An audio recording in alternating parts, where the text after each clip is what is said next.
Pronti? 1, 2, 3. Buono il primo segnale. Veloce UbiJet su Balsamo Leone. Poi al largo ci sembra Uliassi che Giuseppe Colantonio ora ferma per cercare posto alla corda. Numero che 3, riesce Balsamo sull'errore Leone, di piccato. Balsamo Leone sulla prima curva. Quindi vediamo in terza posizione Patrick Romano con Bob Logan, poi Sheridan Treba una decina di metri davanti a Roger O'P, poi Wisconsin Vol, i due penalizzati, Wisconsin Vol e Zonk di Girifalco. 31,1 i primi 400 metri. Ora tutti in fila indiana dietro a UbiJet e Marco Castaldo, i protagonisti di questa Gentleman Proprietari. Arriviamo ai 600 metri col figlio di Ideale Luis che li passa in 48 appena abbondante.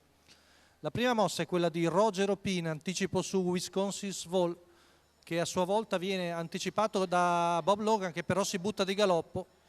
Quindi Roger Numero O'P 7, Bob Logan, squalificato. scavalca l'avversario, sempre trascinandosi Wisconsin Vol. Terza la corda, filtra così Sheridan Treb.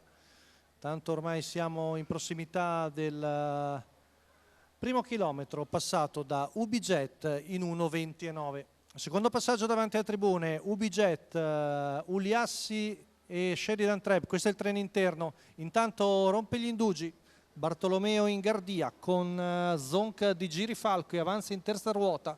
Frazione in 15 qui davanti alle tribune, cerca di scavalcare Roger O'P, manovra che riesce, quindi va direttamente a contatto del battistrada che ora allunga naturalmente. UbiJet percorre la curva in 14,4, stenta un po' a tenere il ritmo Uliassi che ora si ringamba sulla retta di là.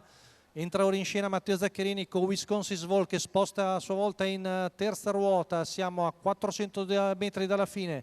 Al comando Bigetti, dentro Uliassi, scoperto di fuori Zonk di Girifalco e in posizione di sparo Wisconsin Vol che cena la terza ruota. Ancora tutto da giocare, ma UbiJet sembra ancora bello tonico davanti.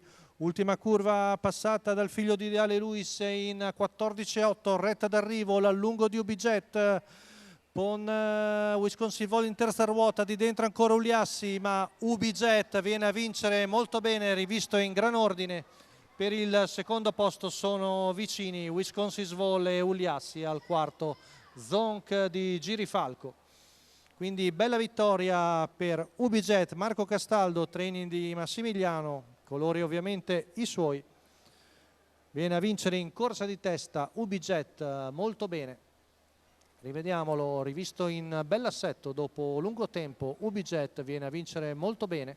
Rivediamo la lotta per il secondo posto perché sono molto vicini Uliassi e Wisconsin Vol e Uliassi che mantiene probabilmente il secondo posto su Wisconsin Vol e Zonk di Girifalco.